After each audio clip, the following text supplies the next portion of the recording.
ఇచ్చిన హామీలను అమలు చేయడంలో కాంగ్రెస్ సర్కార్ విఫలమైందని టీచర్స్ ఎమ్మెల్సీ మల్కా కొమరయ్య అన్నారు.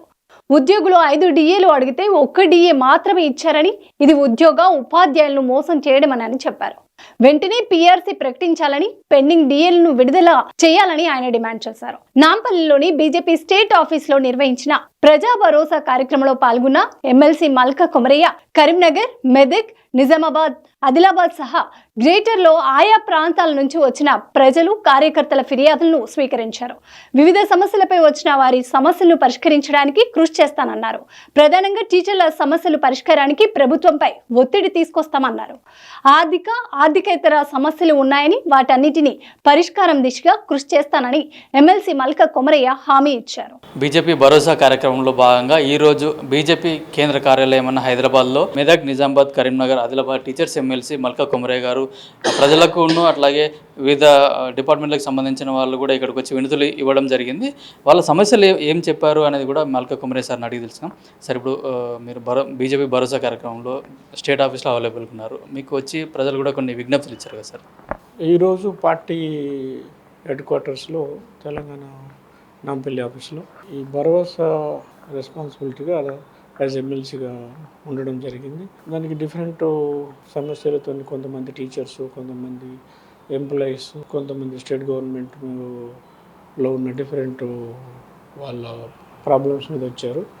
అవన్నిటి కూడా తీసుకొని వాళ్ళందరికీ ఎక్స్ప్లెయిన్ చేసి కన్సర్న్ డిపార్ట్మెంట్స్కు లెటర్స్ రాయడం, వాళ్ళ ఆఫీసర్స్తో మాట్లాడి ఆ సమస్యలను పరిష్కరించే దిశగా ప్రయత్నం చేస్తామని చెప్పడం అయింది. అందులో చాలా వరకు అడ్మిషన్స్ గురించి, తర్వాత ఎడ్యుకేషన్ గురించి, టీచర్ సమస్యలు, తర్వాత ఉద్యోగులలో వాళ్ళ కొన్ని పేమెంట్స్ రాకపోవడం, అట్లా డిఫరెంట్ సమస్యలు ఉన్నాయి. ఆ సమస్యలన్నిటి కూడా లిస్ట్ అవుట్ చేసాము. వాటిని పరిష్కరించే దిశగా పనిచేస్తాం. కాంగ్రెస్ గవర్నమెంట్ వచ్చి కూడా 2 years అవుతుంది. ఇప్పటికి కూడా మా సమస్యలు కొన్ని పరిష్కారం కాలేదని కూడా చెప్తున్నారు.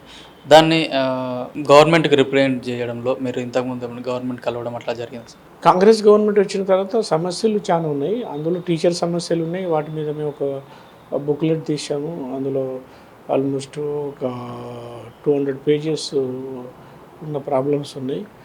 ఆ ప్రాబ్లమ్స్ అన్నీ ఒక రోజులో సార్ట్అవుట్ కావు. కాబట్టి వాటి అన్నింటినీ కూడా గవర్నమెంట్కు, సీఎం గారికి, తర్వాత చీఫ్ సెక్రటరీ గారికి, ఎడ్యుకేషన్ సెక్రటరీ, తర్వాత concern different SC, ST, BC అన్ని సెక్రటరీస్కు, ఆ కన్సర్న్ మినిస్టర్ కూడా రిప్రజెంట్ చేయడం జరిగింది. తర్వాత మినిస్టర్స్ సబ్ కమిటీకి కూడా రిప్రజెంటేషన్ చేయడం జరిగింది. అందులో ఫైనాన్షియల్ ఇష్యూస్ ఉన్నాయి, సపరేట్గా డీల్ చేస్తూ ఉన్నారు గవర్నమెంట్. నాన్ ఫైనాన్షియల్ ఇష్యూస్ కూడా సపరేట్గా మిడిల్ కమిటీని వేశారు. అవన్నీ సార్ట్అవుట్ అవుతున్నాయి. బట్ చాలా వరకు ఇష్యూస్ ఇంకా పెండింగ్ ఉన్నాయి. ఏ ఇష్యూస్ కూడా సార్ట్అవుట్ కాలేదు.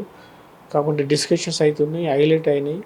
అవన్నిటిని కూడా టైం టు టైం రిప్రజెంట్ చేస్తూ వాటి ఇంపార్టెన్స్ గవర్నమెంట్ దృష్టికి తీసుకొచ్చి సార్ట్అవుట్ చేసే ప్రయత్నం చేస్తాం. అయితే సమస్యలు ఏమున్నా కూడా మేము ప్రభుత్వం దృష్టికి తీసుకెళ్ళి వాటి పరిష్కార దిశగా కూడా ప్రయత్నం చేస్తున్నామని చెప్తున్నారు. కెమెరామెన్ కిరణ్ కుమార్, పల్లవి టీవీ, నాంపల్లి, హైదరాబాద్.